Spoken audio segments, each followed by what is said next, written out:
Bien merci pour les visiteurs, hein, parce qu'on est rempli. C'est bien merci.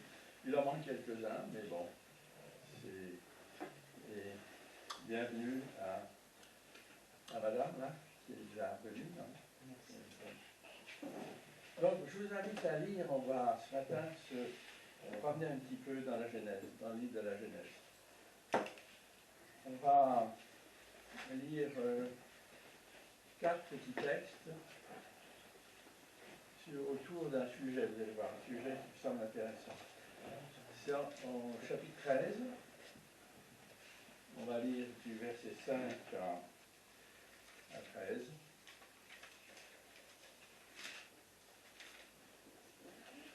Donc, si on y est, je vais commencer. Lot voyageait avec Abraham, avait aussi des brebis, des bœufs et des tentes, et la région ne suffisait pas pour qu'ils habitent ensemble. En effet, leurs biens étaient si nombreux qu'ils ne pouvaient plus rester ensemble.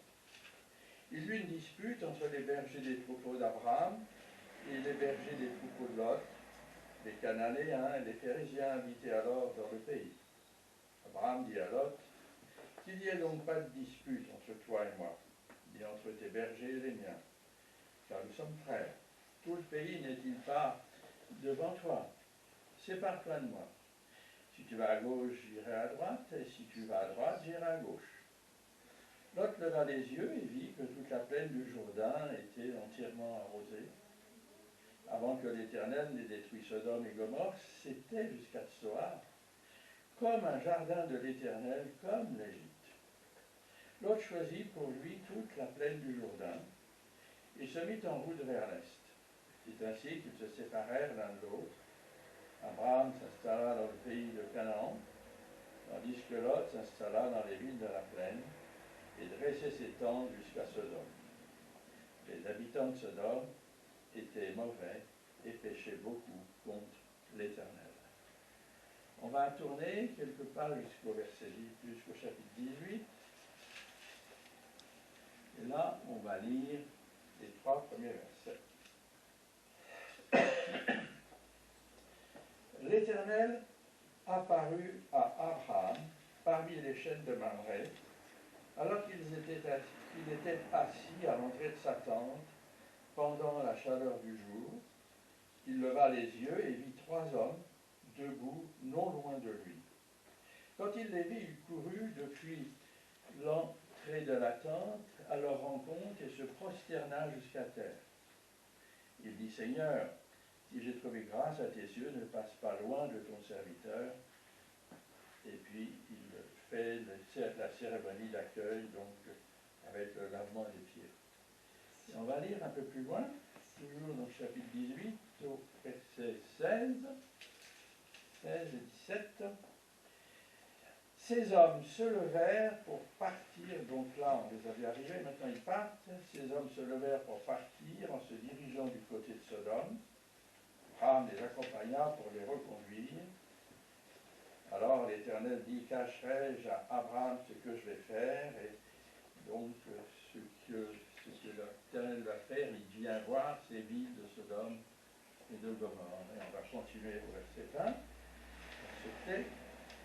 Et l'Éternel dit, le cri contre Sodome et Gomorrhe a augmenté, et leur péché est énorme. C'est pourquoi je vais descendre et je verrai s'ils ont agi entièrement d'après le bruit venu jusqu'à moi. Si ce n'est pas le cas, je le saurai. Et puis dernière lecture au chapitre 19, 23 à 28. 23 à 28. Donc là, le soleil se levait sur la terre lorsque Lot entra dans Tsoar. Alors l'Éternel fit pleuvoir du soufre et du feu sur Sodome et sur Gomorrhe, et cela venait du ciel de la part de l'Éternel. Il détruisit ces villes, toute la plaine, tous les habitants des villes et des plantes du sol. La femme de Lot regarda en arrière et se transforma en statue de sel. Abraham se leva de bon matin pour aller à l'endroit où il s'était tenu devant l'Éternel. Il porta ses regards du côté de Sodome et de Gomorrhe et sur tout le territoire de la plaine, et il vit monter de la terre une fumée pareille à celle d'un fourneau. On va arrêter là nos lectures. Vous avez vu, il y a un thème qui court, c'est le regard. Chaque petit passage, il est question d'un regard. Et à chaque fois, des regards importants et lourds de conséquences. N'est-ce pas? Ils sont des regards qui amènent à des décisions, des regards qui amènent à prendre des positions. Et ça m'a semblé important de réfléchir un peu à la façon dont on regarde, nous aussi. Parce qu'on est dans une civilisation de l'image. Et on a sans arrêt des images qui passent, sans arrêt, sans arrêt. On a dans notre poche le monde entier en images. Hein. On peut savoir ce qui se passe. Et on est dans une information qui n'arrête pas. Nuit et jour, ça défile. Et nous, on doit vivre et décider par moment ce qu'on doit faire, ce qu'on doit prendre. Donc c'est ça qui m'a paru intéressant de réfléchir un peu à cette question qui est permanente devant nous, de la façon dont nous regardons. Vous savez, la question n'est pas nouvelle, hein. Le roi David se posait la même question. Et il nous dit au psaume 100, verset 3, il nous dit que je ne mettrai rien de mauvais devant mes yeux. Donc il avait pris une position qui lui permettait de sélectionner ce qu'il regardait ou ce qu'il ne voulait pas voir. Vous savez, avec les regards, on est capable tous d'avoir un regard intelligent ou d'avoir un regard bête. Ça dépend des circonstances. On est aussi capable de regarder quelqu'un d'un bon œil, mais aussi d'un mauvais œil. On n'a pas besoin de parler pour transmettre un message. On peut avoir un regard dur, un regard glacial qui va refroidir notre interlocuteur, mais aussi on peut avoir un regard langoureux, séduisant. On peut avoir des regards attendrissants. Quand on regarde les petits enfants, on a des regards attendrissants. Dans un combat de boxe ou autre, les adversaires se mesurent toujours du regard, avant vraiment de commencer, pour deviner les points faibles et forts de l'adversaire. Vous voyez, on voit que le regard, c'est quand même un langage. Le regard, ça va dire beaucoup de choses. Et ça va traduire en fait quelque chose de notre cœur, quelque chose de profond de notre cœur. Dans la situation où on est, on va avoir une réaction et le regard va être un vecteur pour envoyer un message. On a un verset du Seigneur Jésus qui dit dans le Sermon sur la montagne que l'œil est la lampe du corps. L'œil est la lampe du corps. C'est une lampe pour éclairer, elle consomme de l'énergie. Ce qui veut dire que notre œil, pour qu'il fonctionne bien, il a besoin, lui aussi, d'une énergie. Et l'œil va briller de ce qu'il y a dans notre corps, de l'énergie qui est dans notre corps. Alors si on est des enfants de Dieu, l'Écriture nous dit que nous sommes le temple de Dieu. Donc nos yeux doivent briller, n'est-ce pas, doivent briller de la présence de notre Dieu, de notre Seigneur. Ils doivent exprimer les sentiments qui étaient en Jésus-Christ pendant le temps où il était sur la terre. Et il ajoute dans cet enseignement du Sermon sur la montagne, il dit, si ton œil est en bon état, tout ton corps sera éclairé, mais si ton œil est en mauvais état, tout ton corps sera dans les ténèbres, et si donc la lumière qui est en toi est ténèbres, combien seront grandes ces ténèbres? Alors, le Seigneur veut dire qu'on a à veiller à introduire dans notre corps pas n'importe quelle lumière. Ça, c'est primordial. Et bien sûr, lui nous invite à introduire sa lumière puisqu'il est lumière. Il est lumière. Il nous dit, je suis la lumière du monde, et celui qui me suit ne marchera pas dans les ténèbres, mais il aura la lumière de la vie. Donc notre Seigneur est la lumière du monde et il éclaire. Il nous transforme. Sa lumière, on l'a chanté, hein. C'est la vie. C'est la vie jusque dans l'éternité. Et cette vie, ça ne se manifeste qu'avec une énergie, avec une force. Ça ne se manifeste pas autrement. Et cette force, cette énergie, c'est le Saint-Esprit qui vient nous habiter. Et si nous sommes remplis du Saint-Esprit, donc la lumière du Seigneur est en nous, et nos regards vont briller de la vie du Seigneur. Donc, il va y avoir une sélection qui va se faire sur ce que nous regardons, pratiquement automatique. Ça va se faire tout seul. Et on va regarder donc des choses qui vont, en fait, nous remplir de paix, de joie, on l'a chanté aussi, de remplir de tranquillité, mais ça ne nous empêche pas de voir quand même la réalité du monde autour de nous. Et alors, qu'est-ce que ça veut dire avoir un œil en bon état? Ça veut dire qu'on reconnaît dans notre vie que le Seigneur a sa place, on va chercher à faire sa volonté, qu'on va chercher à aligner notre vie sur la sienne. Et c'est comme cela qu'on va avoir un œil spirituel en bon état. Et cet œil spirituel va capter à ce moment-là des images de l'invisible. Il va capter parce qu'il va être émerveillé de la grandeur de Dieu. On va le voir autrement. On va sonder sa puissance d'amour avec l'aide de la parole de Dieu. On va s'émerveiller de ses perfections, de sa beauté. Et on va sonder sa puissance. On va se rendre compte que c'est un Dieu qui est grand et qui remplit en fait tout l'espace, tout l'univers. Aussi bien dans l'infiniment grand, dans l'infiniment petit, puis dans tous les types de vie. Alors la question qui vient là, c'est qu'est-ce que nous regardons et comment nous regardons. Alors pour nous aider à comprendre cela, on a des histoires comme celles qu'on a lues dans le livre de la Genèse. Dans ce livre de la Genèse, on a 5 regards qu'on a lus. Et le premier regard, c'est le regard de Lot. En Genèse 13:10, il nous est dit, Lot leva les yeux et il vit toute la plaine du Jourdain qui était entièrement arrosée, avant que l'Éternel eût détruit Sodome et Gomorrhe.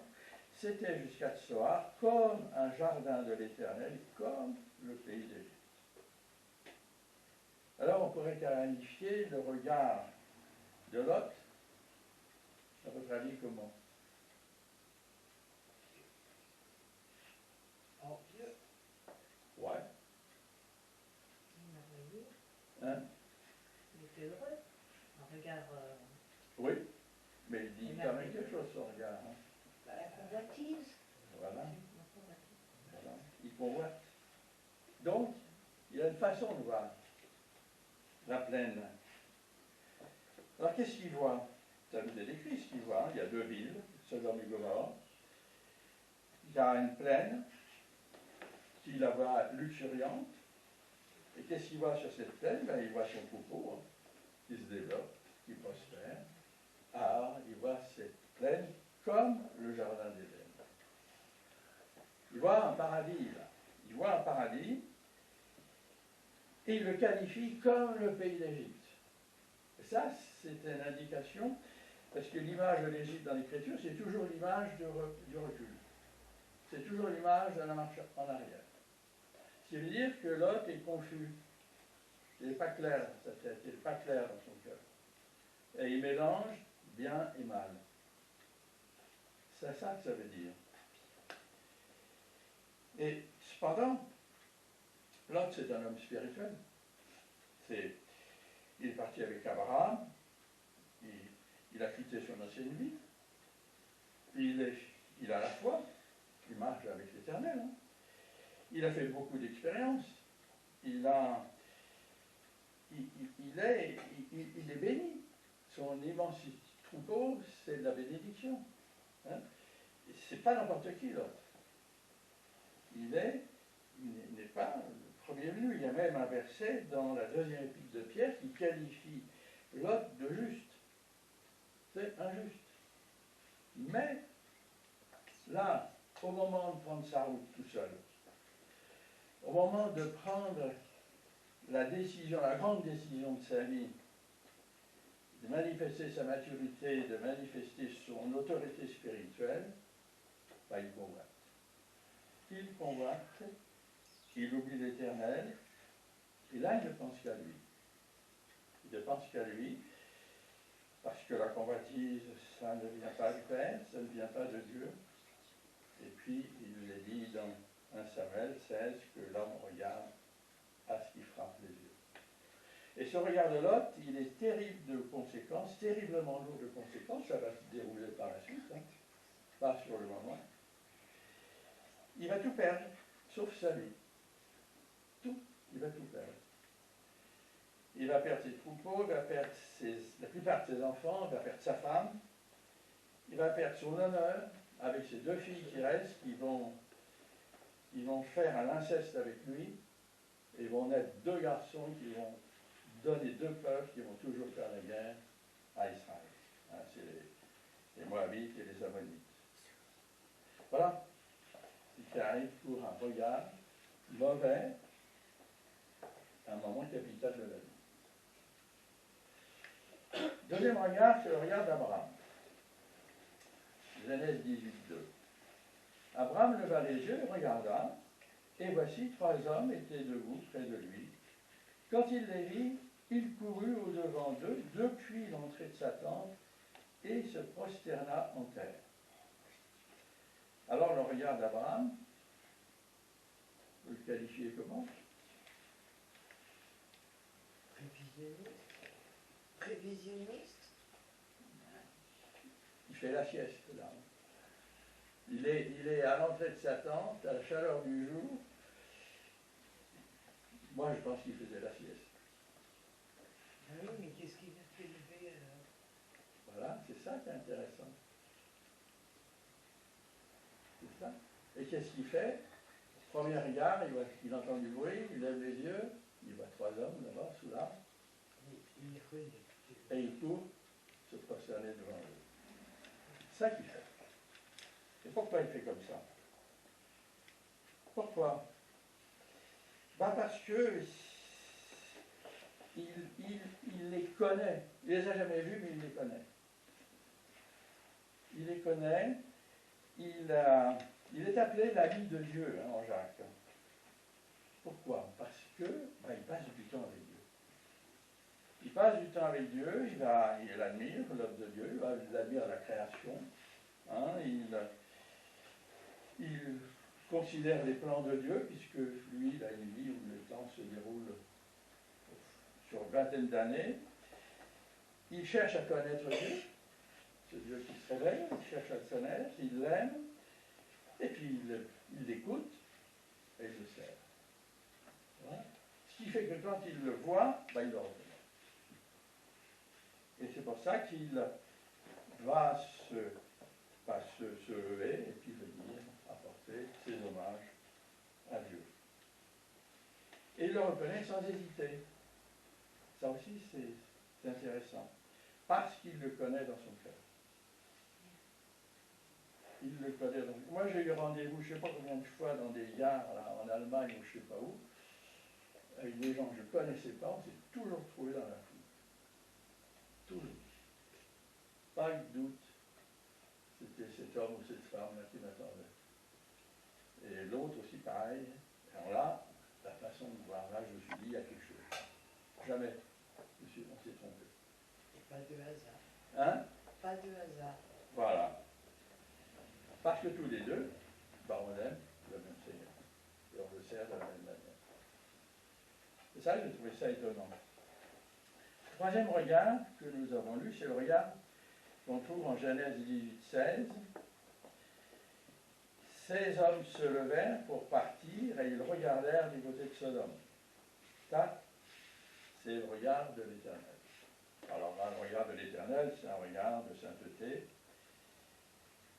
Et l'Éternel regarde le même paysage que Lot avait regardé. C'est le même paysage qu'il regarde. Hein? Et il ne voit pas la même chose que Lot.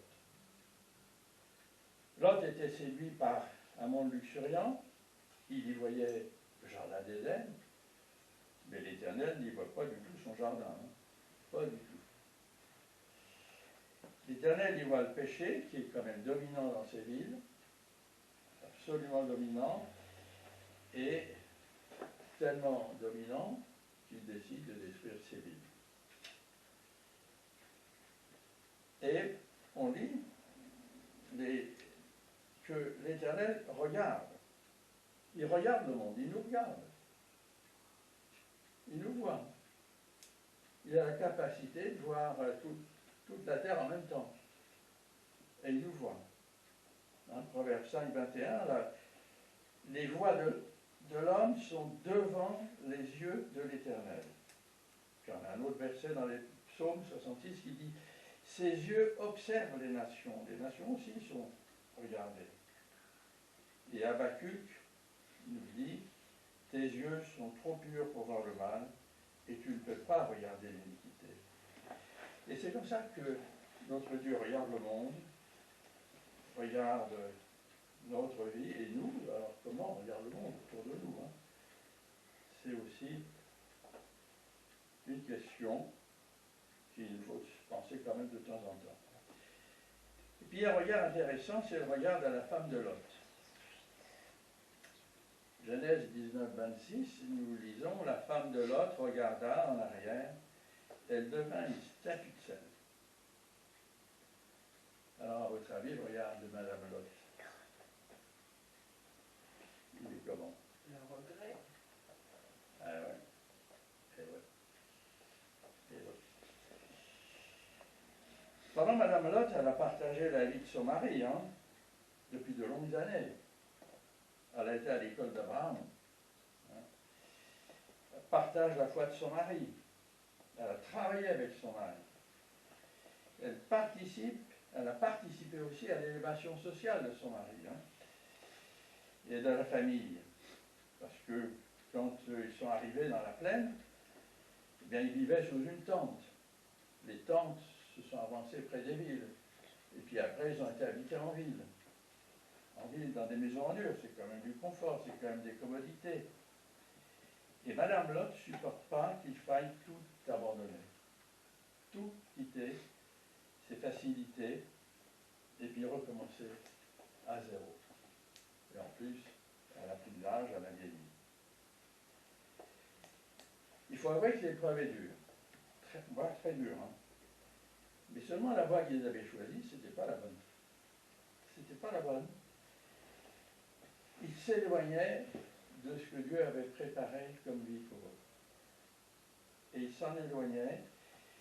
Ils étaient sur une voie qui les menait, on voit tout de suite après, à l'inceste des filles. Hein. Donc c'est de l'abominable. Hein. Et Madame Lot ne voit pas tout ça, elle voit ce qu'elle perd, elle ne peut pas s'empêcher de regarder en arrière, et puis, bien sûr, elle ne va pas plus loin, elle est figée, le texte nous dit, dans une statue de sel. Le Seigneur nous dit, en Luc 9, 62, que quiconque met la main à la charrue et regarde en arrière, n'est pas propre au royaume de Dieu. Et ce qui est dommage pour Mme Lot, c'est que malgré les apparences, eh bien, elle n'y était pas propre. Il y a quand même là une règle, c'est qu'il faut toujours regarder en avant. regarder derrière. Et l'apôtre Paul nous donne la manière de regarder les choses de ce monde et de regarder notre vie aussi. Il nous dit en Philippiens chapitre 3, verset 8, « Je regarde toute chose comme une perte à cause de l'excellence de la connaissance de Jésus-Christ, mon Seigneur, pour lequel je renonçais à tout, et je regarde. » Alors il a un mot fort, je trouve, là, mais enfin, je ne sais pas comment c'est dans votre version, je le regarde comme la boue, afin de gagner Christ. Ce qui veut dire qu'il ne faut pas s'attacher aux choses qui passent. On est des voyageurs, des étrangers sur cette terre, et c'est sûr, on n'y emportera rien. Quand on partira, tout va rester là. Alors, il faut mesurer nos attachements. Et puis le cinquième regard, c'est le deuxième regard d'Abraham. Alors Abraham, il a dû entendre, ça a dû faire du bruit, la destruction des deux villes. Donc Abraham, je vous ai dit, porta ses regards du côté de Sodome et de Gomorrhe et sur tout le territoire de la plaine, et voici, il vit s'élever de la terre une fumée, comme la fumée d'une fournaise. Et là, qu'est-ce qu'il a pensé, Abraham? Voyons cela. Que Dieu ne joue pas avec le péché, et que Dieu a un juste jugement. N'est-ce pas? Le pauvre Lot voyait cette plaine comme un jardin d'Éden, mais en fait, c'était cette vie du monde qui est pleine de rapines. On voit la multitude d'informations qu'on a. C'est pas élogieux sur la qualité humaine. Et Dieu condamne ce monde. Il l'a condamné là comme un exemple pour nous apprendre qu'il n'aime pas ce monde et qu'il le condamne. Et Abraham regarde cette condamnation du péché. Il n'y a plus de ville, il n'y a plus de plaine, il n'y a plus rien du travail de ces populations. Il reste de la fumée et tout a disparu. Et ça nous ramène à nous aujourd'hui. Moi, je pense au monde qu'on vit aujourd'hui, qui va très vite, de plus en plus vite, moi je trouve. Enfin, il est d'un côté époustouflant, mais de l'autre côté extrêmement dangereux, de plus en plus dangereux. Et la Pierre nous dit que les cieux et la terre d'à présent sont gardés et réservés pour le feu, pour le jour du jugement et de la ruine des hommes impies. Alors je ne sais pas ce que vous pensez du monde aujourd'hui. On a de quoi détruire, je crois, 400 fois la planète, de réserve de munitions. Mais le jour du jugement va venir. Ça, c'est sûr. Alors, ce que nous avons vu là, c'est qu'il y a trois sorties au jugement. Comme Lot, comme au travers du feu. Il sauve juste sa vie. Madame Lot, elle n'est pas sauvée, elle va rester. Ou Abraham, qui lui va être un spectateur de ce monde et qui va rester et qui va entrer dans le règne de Dieu. Alors la question pour nous, c'est qu'est-ce qu'on regarde? Il y a les choses visibles, attirantes, brillantes, et puis les invisibles, celles qui sont du règne de Dieu. Et toute la question, c'est, elle est là, c'est une question aussi ancienne que l'homme, aussi ancienne. L'apôtre Paul nous dit, dans sa deuxième épître aux Corinthiens, il nous dit, nous regardons non point aux choses visibles, mais à celles qui sont invisibles. Car les choses visibles sont passagères, et les invisibles sont éternelles. Et ça, c'est vrai.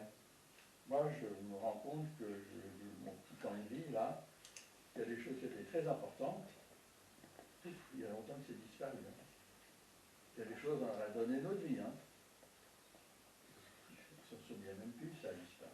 Donc il faut faire très attention aux choses que l'on regarde, aux choses auxquelles on donne de l'importance. Et c'est vrai que la gouverne là-dessus, c'est de regarder dans l'invisible, de regarder vers notre Dieu et de garder notre œil en bon état pour voir dans l'invisible. Le texte d'Hébreux 12 nous dit, ayant les yeux fixés sur Jésus, qui est l'auteur de notre foi, et il l'amènera à la perfection. Que le Seigneur nous aide à avoir des regards comme cela qui nous conduisent vers la perfection de son amour et de sa paix et de sa grâce. On va prier.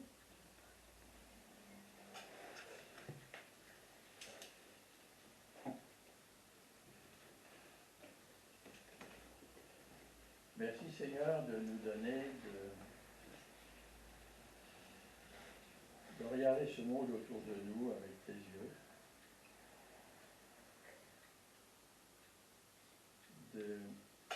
d'avoir l'œil vivant et rempli, Seigneur, de discernement, rempli de ton esprit, pour voir ce qui est bien, ce qui est moins bien, ce qui n'est pas bon. Seigneur, merci de nous aider dans les choix de notre vie. Merci Seigneur de nous garder tous ensemble dans le chemin que tu as préparé pour nous. Qu'on ne se trompe pas de chemin comme l'autre.